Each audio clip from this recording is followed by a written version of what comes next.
This is the video game in its purest form.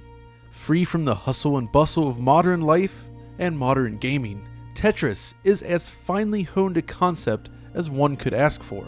Even decades after its initial release, Tetris persists in the hearts and minds of many.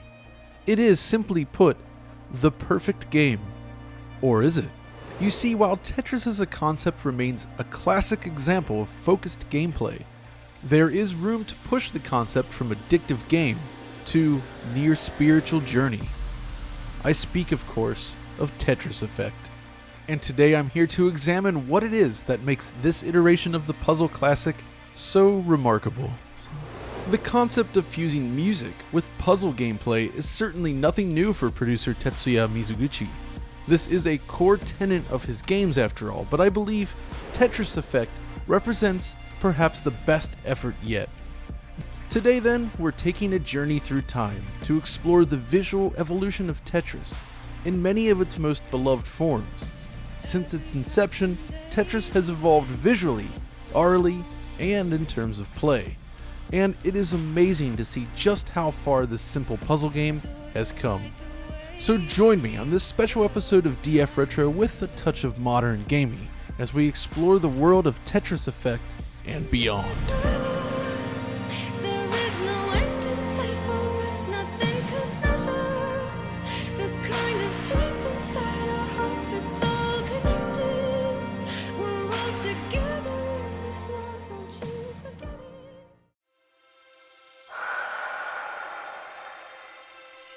Tetris, the story behind its inception and eventual arrival in the West, is one of legend. But for this video, all you need to know is that it started with this. Created in 1984 by Alexei Pajitnov and Dmitry Pavlovsky, this original iteration of Tetris was first prototyped for an old Russian computer system, the Electronika 60, an unauthorized clone of a Russian PDP-11 system. Written in the Pascal language, this original version relies on characters as opposed to bitmapped graphics, as this class of computer could not support them. Even in this simplistic form, it worked, and was soon ported to the IBM PC thanks to a young high school student named Vadim Gerasimov, introducing the first major visual evolution, color. Blocks were divided up into individual colors as opposed to monochromatic alphanumeric characters. This change allows for smoother gameplay as it becomes easier to identify block patterns and useful shapes at a glance. Both original Tetris games feature the same basic mechanics, however. You can move your blocks left and right, rotate them in one direction, and hard drop the blocks onto the stack with a single button press. The playfield consists of a 10 by 20 matrix, a design principle adhered to by most other Tetris games that would follow. It works, but it was just the start. Now, the distribution rights for Tetris were a mess. Multiple deals with different publishers across various regions resulted in a flood of Tetris games starting in the late 80s. Over the course of this video, we'll examine many notable versions of Tetris, but due to the sheer volume of games and the fact that Tetris exists on just about everything with a CPU, we're not going to be able to cover every single version.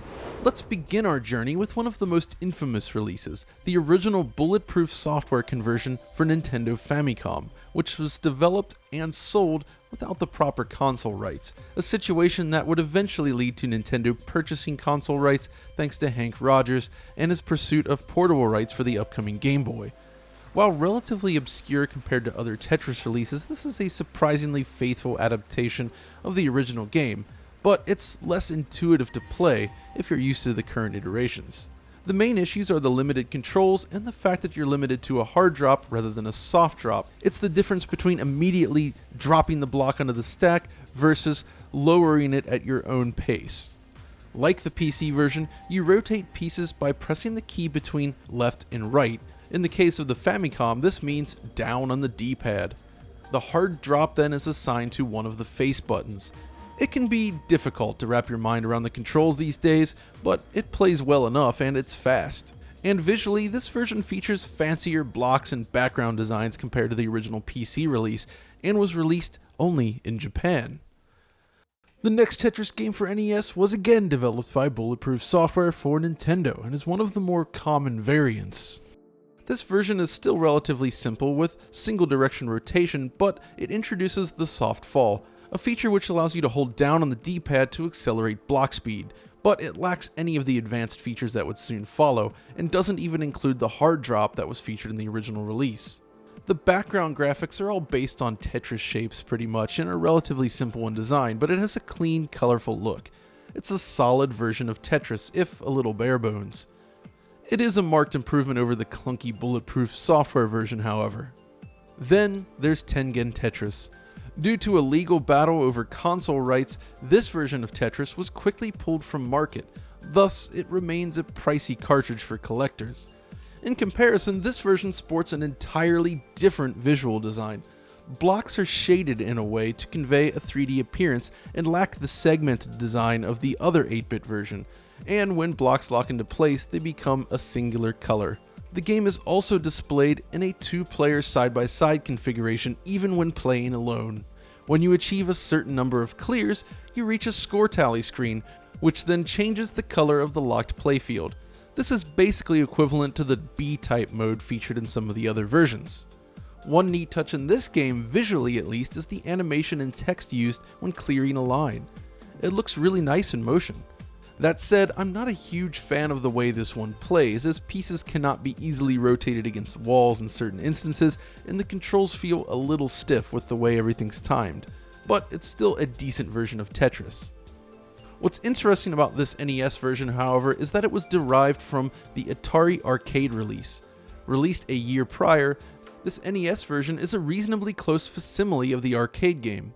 The same pseudo 3D appearance is retained, but overall visuals are slightly more detailed and higher resolution. From what I've read, this specific arcade board doesn't even utilize sprites for its objects, instead relying on a different mode entirely. But it's not the only arcade version from this era. Sega teamed up with Tengen and Alorg to create its own System 16 powered version of Tetris for Japanese arcades. This very popular release is one of the earlier versions of Tetris to feature colorful background imagery behind the playfield. As you progress, what appears to be digitized photos are drawn into the background, lending the game a rather different look and feel. Okay, it's not the first one with background graphics, of course, but I feel like it has a certain design language that we would see in subsequent releases from various other companies. Of course, this version also features a selection of colorful blocks that sort of have a glassy texture to them, and it looks really nice. This version is rather interesting as it introduces some of the mechanics that would become a staple of later Tetris games. This includes delayed auto shift, a feature where the block moves in a direction, pauses, then moves rapidly if the player continues to hold that direction. Then there's lock delay, where blocks do not immediately lock into place upon touching the wall, giving players a chance to maneuver slightly upon contact. And then there's the delay between placing a block and when a new block begins to fall from the top of the screen. It's a solid but challenging version, however, with restrictions placed on when you can rotate. You can't rotate against the ceiling, and there are limitations with rotating against walls. Now, Sega also ported this arcade game to the Mega Drive for use in Japan, but due to the licensing fiasco, this version was never really released. Copies do exist, but they fetch insane prices. The game is available officially, however, in the Sega Ages Tetris Collection by M2. The Mega Drive version of Tetris is made available, so you can officially play this game without shelling out a small fortune. Visually, it's similar to the arcade game, but the blocks feature a more patterned design rather than the glassy look, and there are slight changes to the patterns around the playfield. It plays pretty well, but again, I found some frustration in the way it handles block rotation, making it slightly less enjoyable to play than some of the later iterations. Still, it's a shame that this version was never widely released, as it's still worth checking out and would have been a great game to have on the Mega Drive or Genesis. Over on the PC, however, Spectrum Holobyte was getting in on the action with its own release that looks like this. Spectrum was the first publisher to release Tetris games in the West, and this version was developed and released before the legal issues with Nintendo. This was one of the first versions to feature background graphics, and the game which started the trend of displaying Soviet-themed imagery alongside the gameplay. It features the hard drop rather than a soft drop and uses a single rotation key. You can also cycle through backgrounds at will if you'd like. This version was ported to various other computers as well, including the Macintosh, Amiga, and Atari ST. Now, before we jump into the 1990s, there is one more tremendously important version to discuss: Tetris for Nintendo Game Boy. For many people, the Nintendo Game Boy version of Tetris is the version they know best. This is where I first played the game, in fact, and its inclusion with the system in Europe and North America no doubt helped boost the popularity of both the Game Boy and Tetris itself. It has sold millions of copies since release, making it the most successful version of Tetris available. With the lack of color capability on the Game Boy, however, Nintendo opted instead to differentiate the pieces using patterns with different shades of green. While playfield width remains equal to other versions of the game, the height was slightly reduced from 20 to 18 blocks. This version supports link play and has 2 different modes available. This is as basic as it gets though, but those basics are well executed. It lacks all the advanced features of later revisions, but it does offer the soft drop. It's a simple, elegant version of Tetris, a pure version if you will. It also helped make this song rather popular.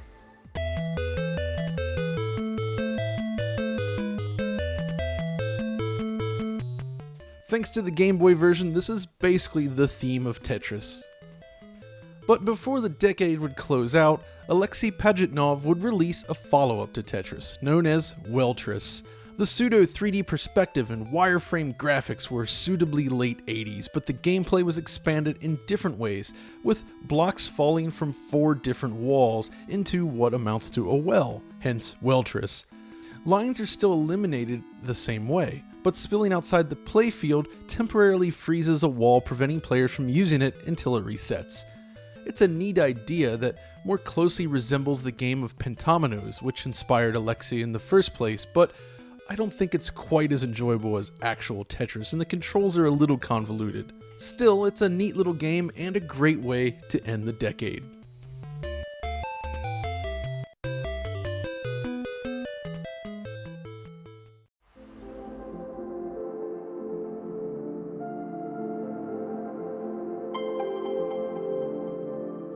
Welcome to 1990. The new decade is upon us. The future is bright.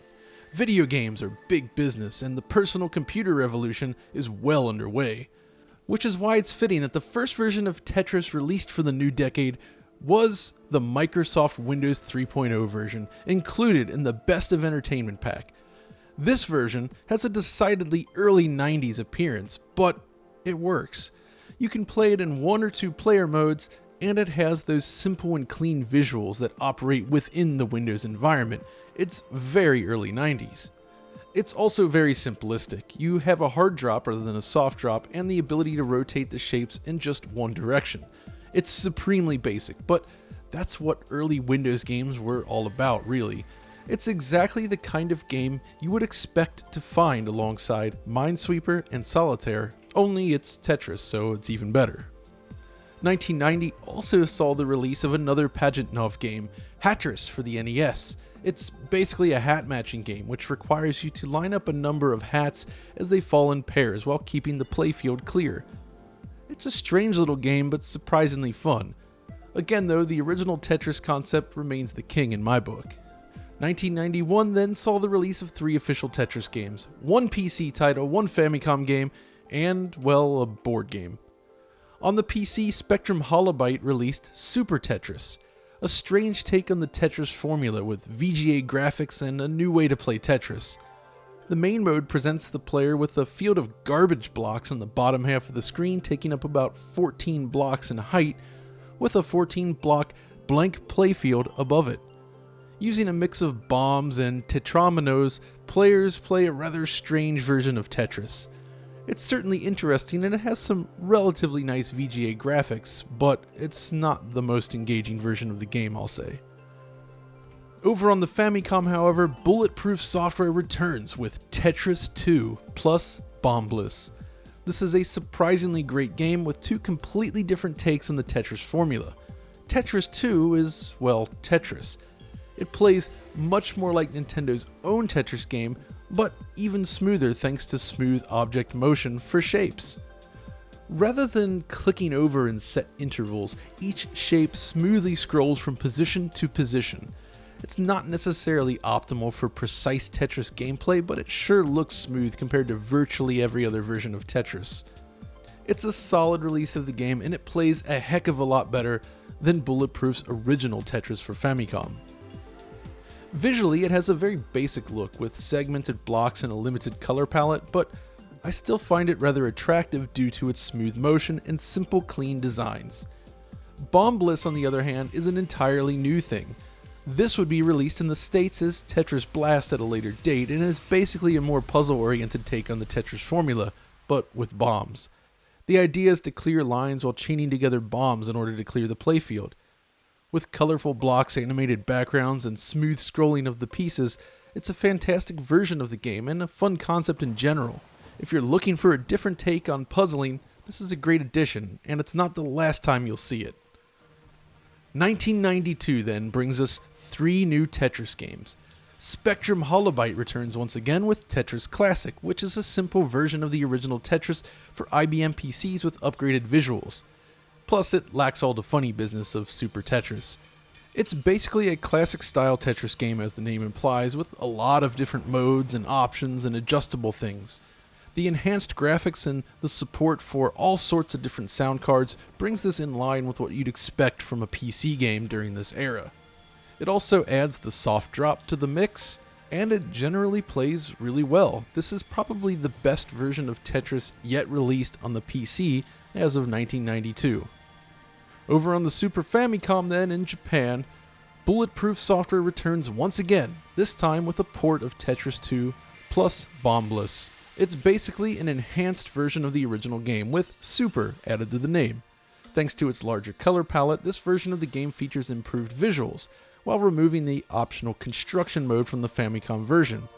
That's pretty much it though. It's the same basic game with some additional BomBliss puzzles and enhanced visuals and audio. But there's another version of Tetris released in 1992 that is perhaps a little strange and not as well known, and it's Tetris for the Philips CDI.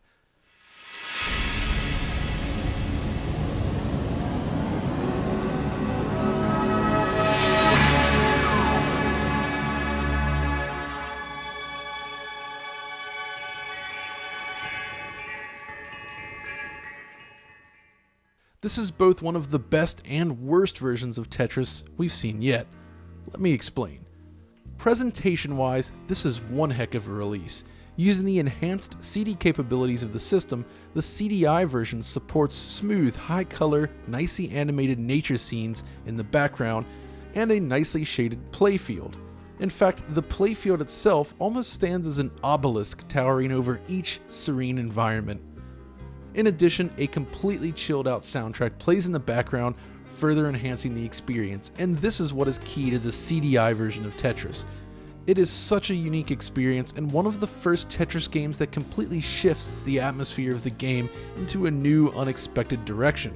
In some ways, Tetris Effect feels like an evolution of the concept we see here.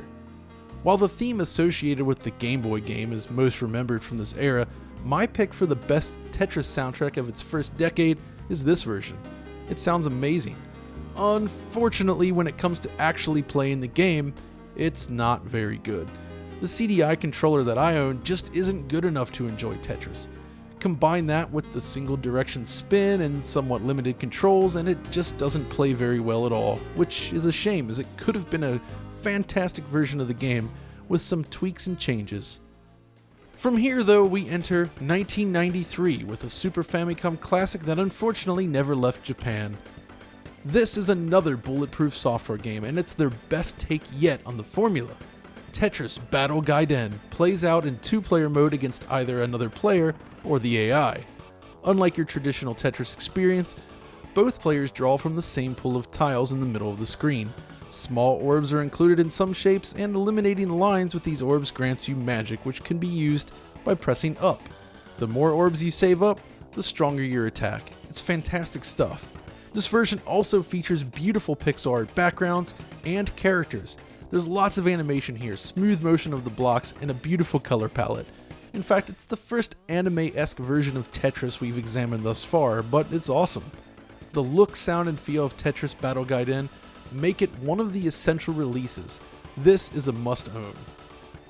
1994 then brings 3 other Tetris games to Nintendo's 16-bit machine: Tetris and Dr. Mario, Super Tetris 3, and Super Tetris 2 plus BomBliss Limited Edition.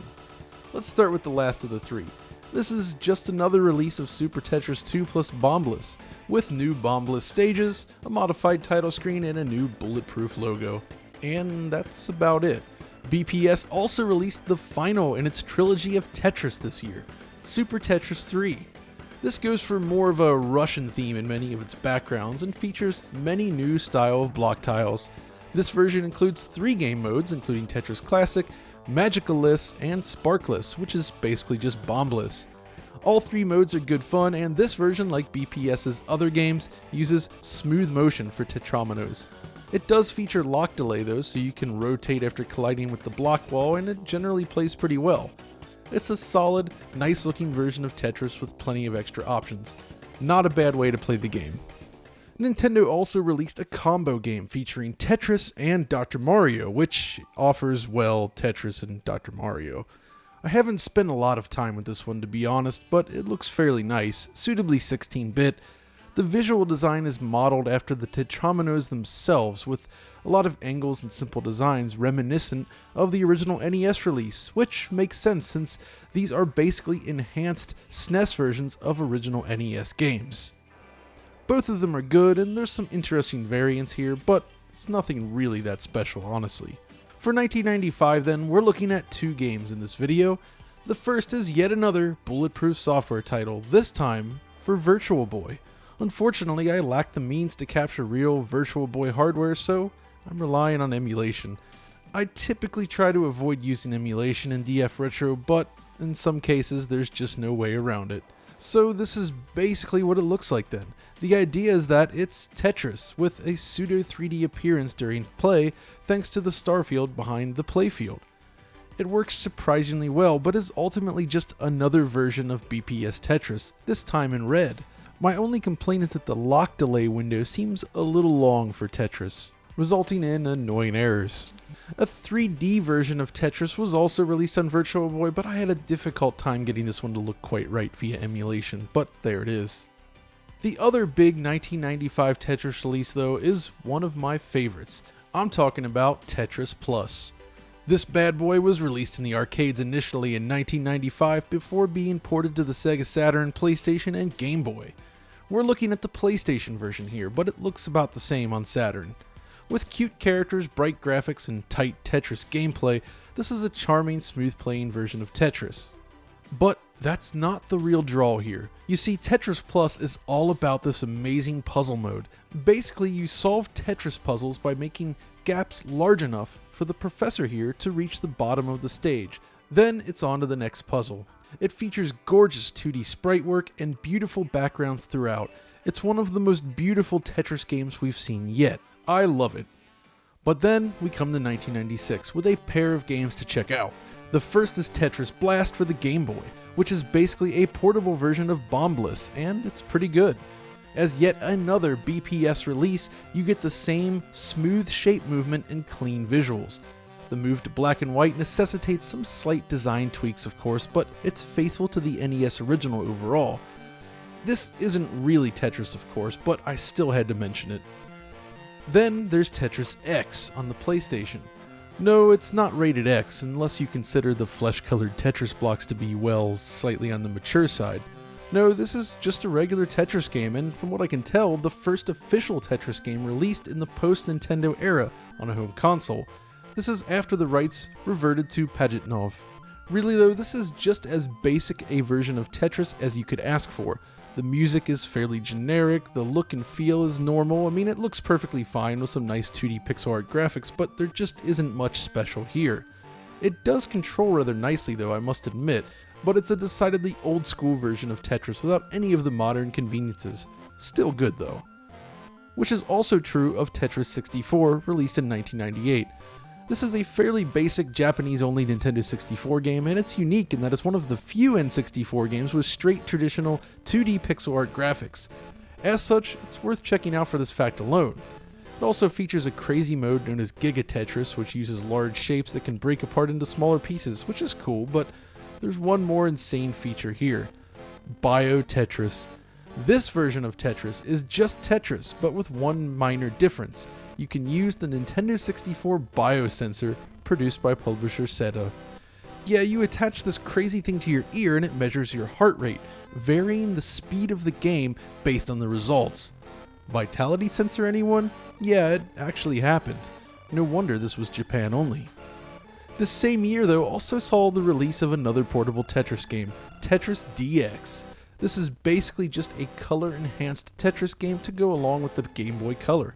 By this point, the killer app was fast becoming Pokemon, but Tetris still deserves its spot, and it's a solid, nice-looking version of the game with full-colored Tetronymos. It's a solid take on Tetris formula, but nothing really that special.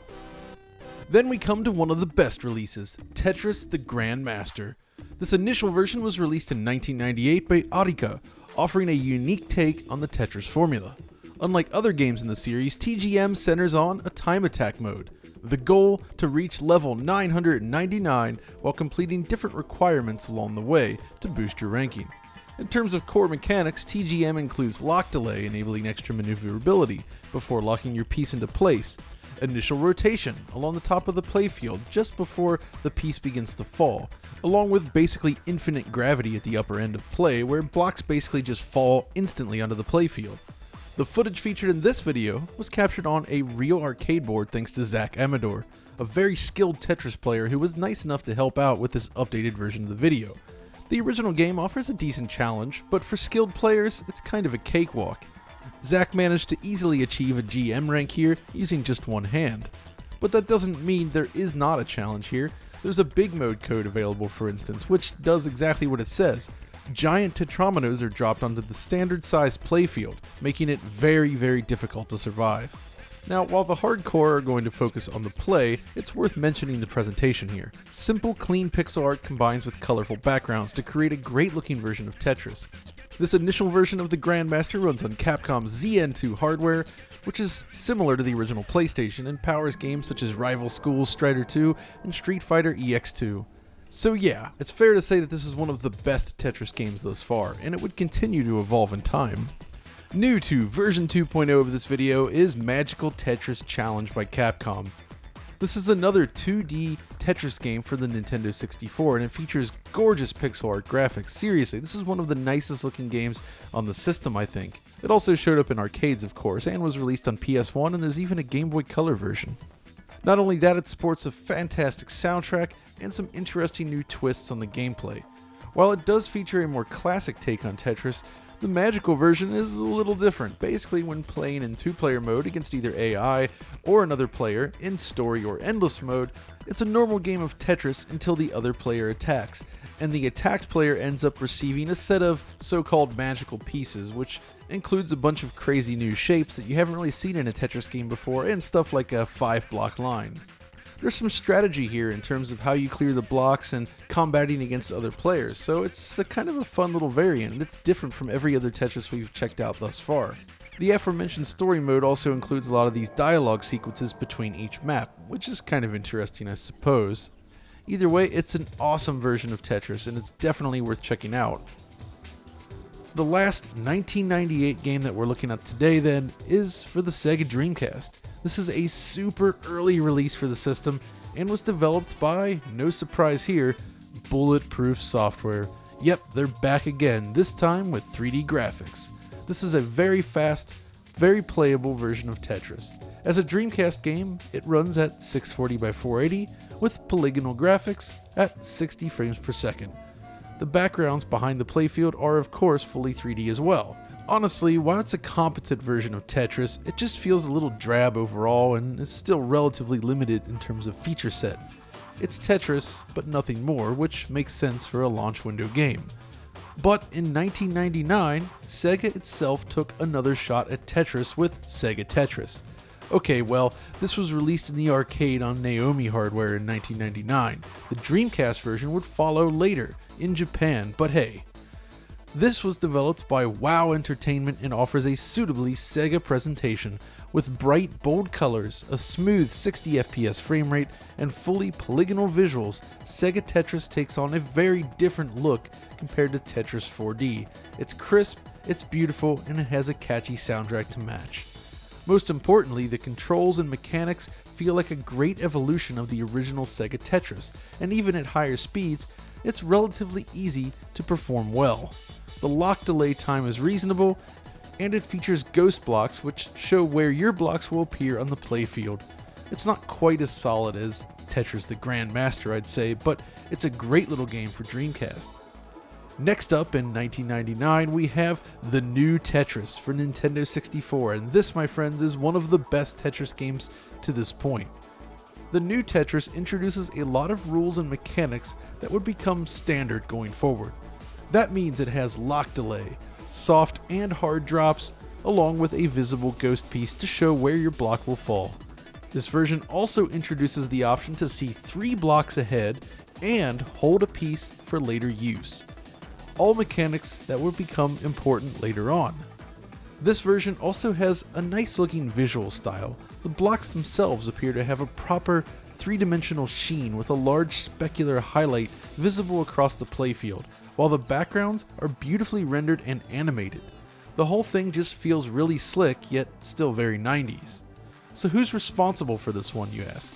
Well, it's H2O Entertainment, and that's important because they had released another Tetris-related project back in 1997 that I should also mention before we jump to the year 2000. I'm talking about Tetrisphere. That's right, this bizarre puzzle game started life on the Atari Jaguar as Fear, before showing up on N64. The goal of the game is rather different from a typical Tetris title, but it still offers a selection of modes for you to play with that are reminiscent in some ways. The core concept involves breaking through enough blocks to open the central compartment. This involves dropping blocks onto, well, other blocks, while moving these blocks around by holding the B button. You have 3 lives, and the pace of the game is generally slower and puzzle-like. Visually, it's an impressive showpiece with a large sphere made up of polygonal shapes with a suitable texture applied to them. N64's texture filtering smooths out the texels, resulting in a clean, smooth image. The frame rate is not perfect by any means, but it works for this specific game, and it's reasonable by N64 standards. It's not really a Tetris game again, but it's still worth checking out. At this point though, we've covered a lot of Tetris games. Not all of them, mind you, but quite a few. Yet, there's so much more lying in wait.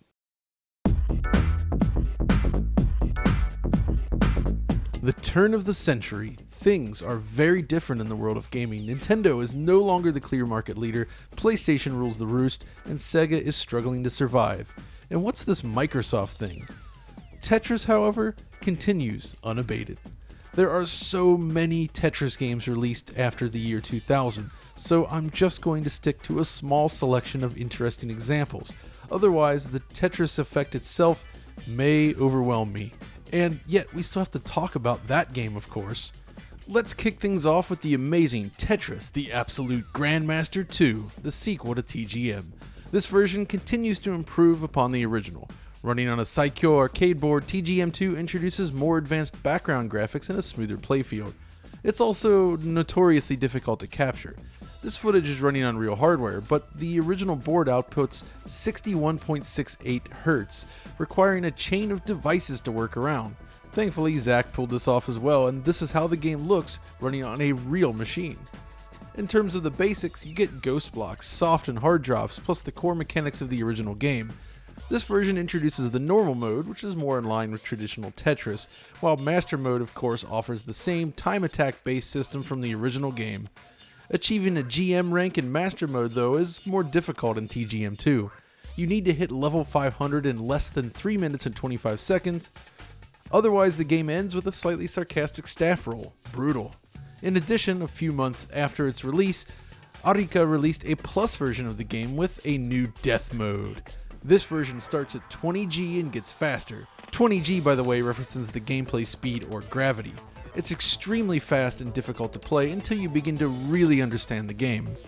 Well, before following up TGM2 in the arcade, developer Arika would make one stop at home by releasing Tetris with Cardcaptor Sakura Eternal Heart for the Sony PlayStation. Care for a little anime with your Tetris? Well, this game has you covered, and you know what? It's fantastic.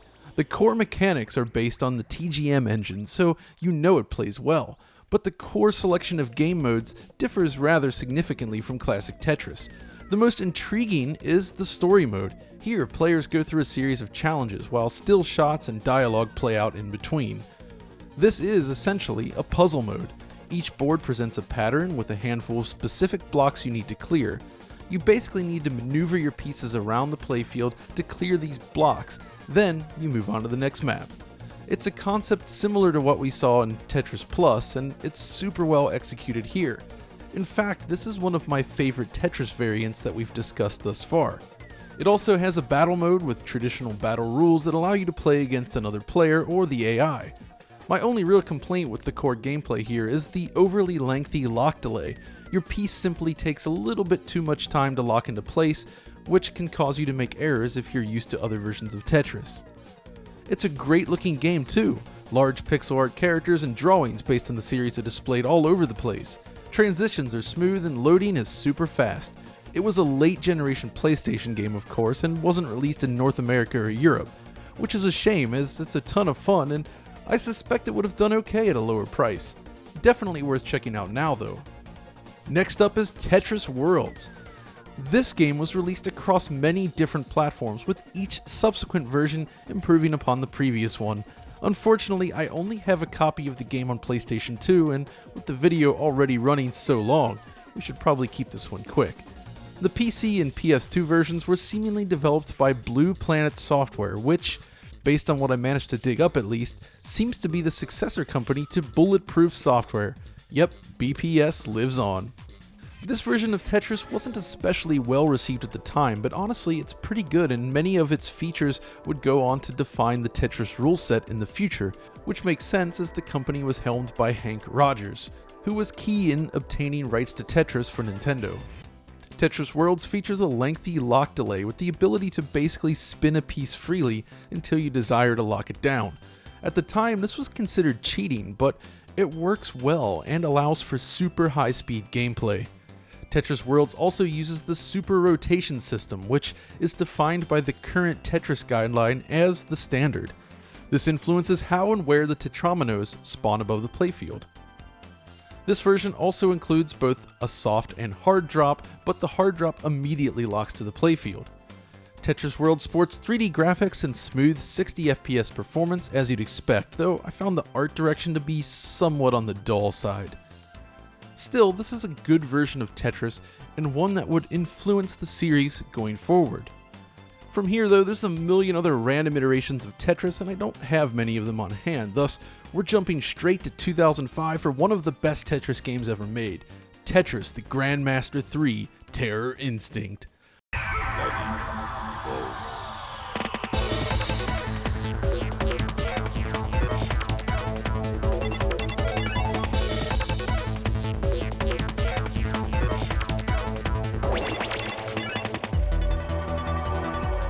This is the third installment in the TGM series and features several modes and a slick new presentation. It offers many of the luxuries you'd expect from Tetris in 2005 while pushing the TGM series forward. Firstly, this one runs on the Taito Type X board, which is basically an Intel Celeron based PC running Windows XP embedded. You can even see this when you boot up the machine.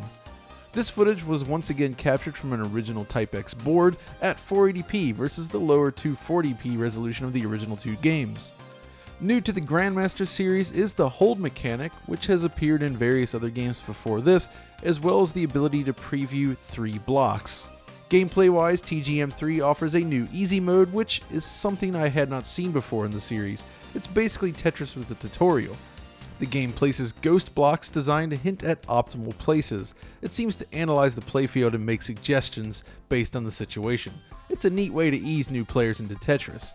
Then there's the Sakura mode, which is derived from the PlayStation game I mentioned earlier, followed by the Master mode, which is more traditional for the TGM series. One of the big draws, of course, though, is the Shirase mode, which is a follow-up to Death mode in TGM2+. This mode drops blocks onto the playfield instantly. It's insanely fast. And if you're aiming for a top rank, you need to make it to 500 in under 2 minutes and 28 seconds. This mode is extremely challenging and aimed squarely at Tetris experts. What I really like about TGM3 beyond the core mechanics, which are super refined, is the overall presentation. The soundtrack is composed by Shinji Hosoe and Ayako Saso, so you know it's great stuff. The new 3D playfield and higher resolution visuals also look excellent. That same year, however, Arika also released Tetris the Grandmaster Ace for Xbox 360. This is a slightly strange variation on TGM, which launched alongside the system in Japan. Normal mode is a race to 150 line clears with a linear increase to gravity during gameplay. You can also play it in high-speed mode like this, which basically starts off at 20G for gravity. It's an interesting iteration, but it's kind of a shame that TGM3 proper never made an appearance on a home console.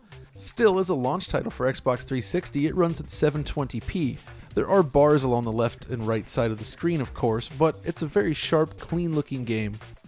Though one could argue that it's missing some of the personality of the arcade game. Next up is another fan favorite, Tetris DS. This is one of the most complete versions of Tetris on a Nintendo platform and another amazing entry in the series. This one features lovely 2D pixel art visuals stylized after Nintendo characters. Gameplay occurs on a single screen, but it can bounce between them depending on the mode. The standard mode is typical Tetris, but you get these awesome background themes with Mario running through different stages as you progress. Then there's the mission mode, which pops up requirements the player must adhere to during gameplay, like clear 2 lines using a specific shape. There's even a touch mode, which involves sliding pieces around the screen to clear lines, and that's not even everything. This version of Tetris follows the modern Tetris guidelines with the ability to rotate pieces as you please across the playfield and even climb over other blocks. The randomizer, block falling patterns, and inclusion of the ghost block are all very modern additions. Honestly, this is the best portable version of Tetris available as far as I'm concerned. The beautiful 2D visuals combined with excellent Tetris mechanics make for a great overall package. Check it out. Over the next decade then, Tetris would continue to release. EA released games, Ubisoft released a rather poor iteration of Tetris, and there's a lot of other releases as well. Some are good, some aren't, but there's a lot of Tetris. At this point, however, I feel like we have a pretty good grasp on what works and what doesn't with Tetris. I didn't think the game could get any better. I was wrong.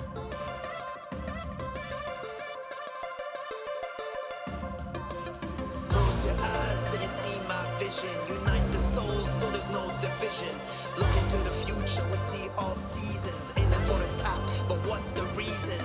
Tetris Effect is my favorite Tetris game by a large margin. This is the game that builds upon everything that makes Tetris great. It's modern Tetris, it follows the guidelines, it has hard and soft drops, lock delay, modern spawning, and more. Even with plain visuals, this would be a great version of Tetris, but there's so much more here. Tetris Effect is the next game produced by Tetsuya Mizuguchi, the man who helped bring Rez, Luminous, and Space Channel 5 to life. While his career started at Sega, working on games such as Sega Rally, he spent most of his time primarily focused on capturing synesthesia in video game form. And this is where the brilliance of Tetris Effect stems from. Tetris itself is already one of the most addictive, stimulating concepts in all of video gaming, but when you combine this with powerful music and imagery, it becomes something greater. During play, you focus primarily on the Tetris playfield itself. Every move you make is now accentuated with musical cues and sound effects.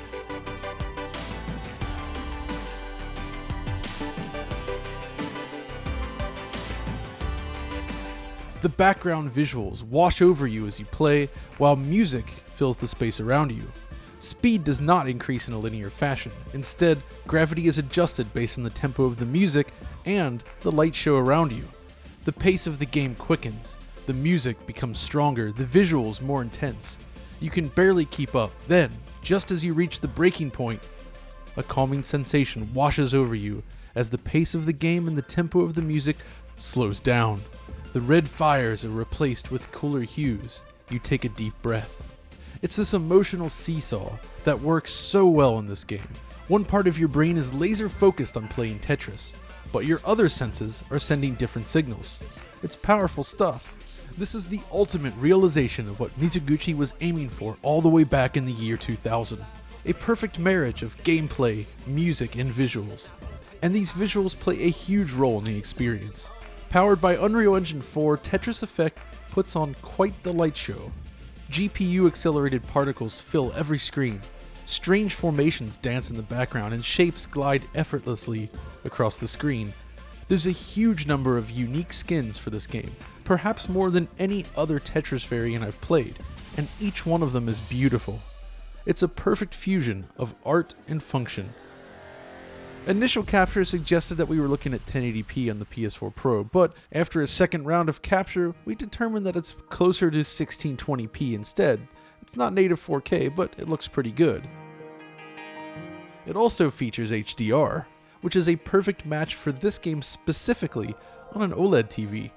The intensity of the particle effects can be dialed up to a very high luminance, which contrasts perfectly against the beautiful black backgrounds. And the game is packed full of modes and options as well. There's a lot of different Tetris variants to enjoy. It's not just a simple game of Tetris. But it goes further. Playing Tetris Effect on a large TV is a great experience, but the game also supports PlayStation VR. This feels like the final evolution in Res. Suddenly, you're present in the scene. The backgrounds now exist around you. Your peripheral vision is expanded as you focus on that central playfield, and it draws you further into the game. This is the ultimate audio-visual experience. VR is not used for gameplay purposes here, of course. Instead, it's designed solely to immerse you in this world, and it works. I'll say it again, this is the best Tetris experience I've ever had, and one of my favorite gaming experiences in decades. It's that good. The development team paid such close attention to all variants of Tetris released over the past several decades and ensured that this game could match them while expanding upon it in a new direction. Now, however, I believe we've reached the end of this rather lengthy journey. At the start of this video I mused, is Tetris the perfect game? In many ways, yes, it's a timeless formula that remains as engaging today as it did back in the mid-80s. The earliest versions of Tetris had a lot of room to grow, but we've seen some amazing examples of Tetris along the way. I've played a lot of Tetris games for this video and captured more than 10 hours of footage. As a result, I've found 5 games that I feel are the best Tetris games ever made. Number 5 is the new Tetris for Nintendo 64, which introduces the modern style Tetris gameplay that we all know and love. This is then followed by Tetris Plus, which is a beautiful, fun, puzzle-oriented game with a mean variant of standard Tetris. Plus, it looks absolutely gorgeous. This is then followed by Tetris DS, which I think is one of the most all-encompassing versions of Tetris available and the best portable Tetris ever made. Number 2 is Tetris the Grandmaster 3 Terror Instinct. This is one of the most technical Tetris games available, and it rewards repeated plays. You can spend years mastering this one. For many players, this is the game that would take the number 1 spot. And number 1 is Tetris Effect, one of the only games that I would truly describe as the perfect game.